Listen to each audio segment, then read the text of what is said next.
और चलिए अब देखते हैं उत्तराखंड का घड़ी घड़ी घमासान। उत्तराखंड विधानसभा में बैकडोर भर्ती मामले पर अब सियासत चरम पर है। सुप्रीम कोर्ट के फैसले के कांग्रेस ने सरकार पर ही सवाल उठा दिए। जहां एक तरफ मुख्यमंत्री पुष्कर सिंह धामी और विधानसभा अध्यक्ष रितु खंडूड़ी ने सुप्रीम कोर्ट के फैसले का स्वागत किया, तो कांग्रेस ने इसे लेकर सरकार पर गंभीर आरोप लगाए हैं। जिन लोगों की नौकरी चली गई है, कांग्रेस अब उनके पक्ष में खड़ी होती दिखाई दे रही है। करण माहरा ने जांच की पूरी प्रक्रिया पर ही सवाल खड़े किए हैं। जो गलत है उनके खिलाफ कार्रवाई होनी चाहिए। गरीब नौजवान नवयुवकों की नौकरी खत्म होना लक्ष्य नहीं था, उनके खिलाफ कार्रवाई होनी चाहिए थी जिन्होंने अपने परिजनों की नौकरियां विधानसभा में बैकडोर से लगाई। दरअसल 2 दिन पहले सुप्रीम कोर्ट ने बैकडोर भर्ती मामले में फैसला देते हुए बर्खास्त 228 कर्मचारियों को राहत नहीं दी थी और स्पीकर के फैसले को सही ठहराया था। विधानसभा बैकडोर भर्ती का ये मामला आज का नहीं बल्कि 6 साल पुराना है, जिसमें तदर्थ कर्मियों की नियुक्ति 2016 से 2021 के बीच हुई थी। भर्ती में गड़बड़ी को लेकर सवाल उठे थे। सीएम धामी ने स्पीकर को पत्र लिखा था। 1 महीने की जांच के बाद स्पीकर ने एक्शन लिया था। 24 नवंबर 2022 को हाई कोर्ट ने बर्खास्तगी के फैसले को सही माना। इसके बाद तदर्थ कर्मियों ने सुप्रीम कोर्ट की शरण ली थी। सुप्रीम कोर्ट ने भी स्पीकर के फैसले को सही माना। वहीं गैरसैंण के विकास को लेकर अब एक नई बहस शुरू हो गई है। एक और विपक्ष लगातार गैरसैंण को लेकर सरकार पर हमलावर है, तो अपने भी इस मुद्दे पर सवाल उठा रहे हैं।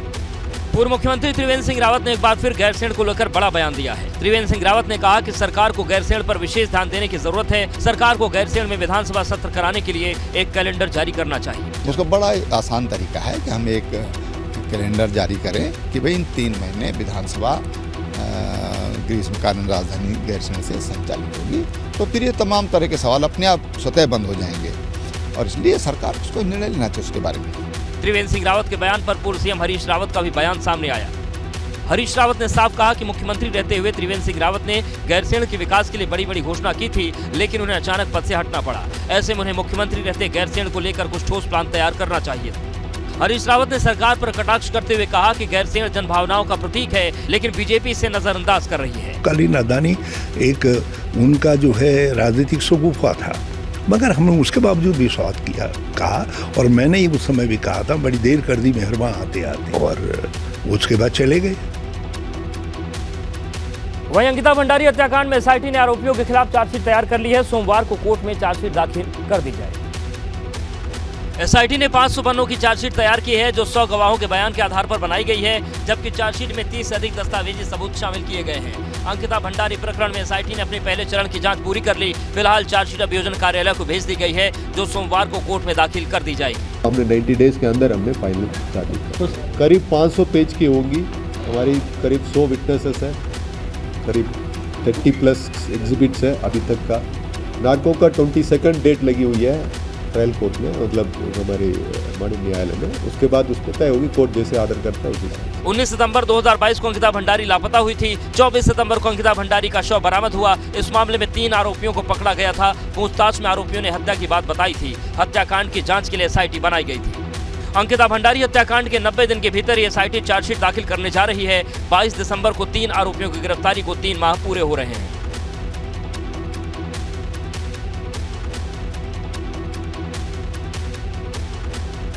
वहीं -16 डिग्री के तापमान में बाबा केदारनाथ धाम का काम जारी है। निर्माण कार्य में मदद के लिए सेना के 2 हेलीकॉप्टर भी लगे हैं।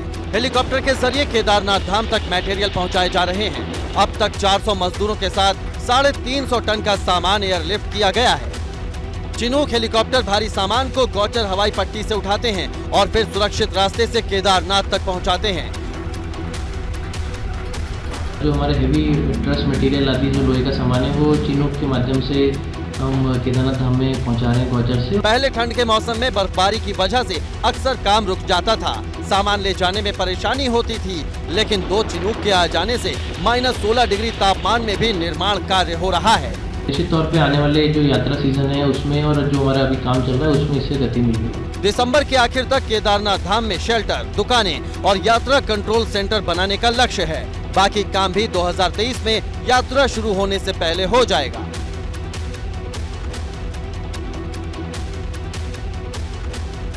और एक बार फिर से यूपी की बात करते हैं। लखनऊ में यजदान बिल्डिंग गिराते वक्त हादसा हो गया। मौके पर तुरंत अफरा तफरी मच गई।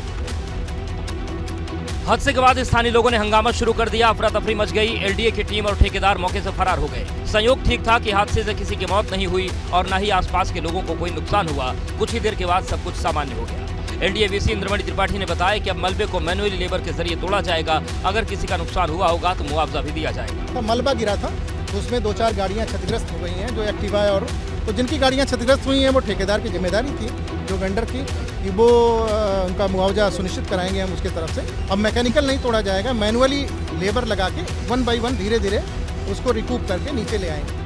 जिस वक्त हादसा हुआ उस वक्त कुछ लोगों ने आरोप लगाए कि मलबे में कुछ मजदूर दबे हैं, कुछ गाड़ियों के दबे होने की आशंका जताई गई, लेकिन डीएम ने सभी आरोपों को खारिज कर दिया। पुलिस फोर्स थी यहाँ पर, और पुलिस फोर्स जब मौजूद है तो किसी व्यक्ति को यहाँ होने का औचित्य नहीं है। बिल्डिंग 2016 में गलत तरीके से नजुल की जमीन पर बनाई गई थी। जांच में इसे अवैध घोषित किया गया था। 2018 में गिराने का आदेश मिला था, लेकिन अब इस बिल्डिंग को बुलडोजर से गिराया गया है।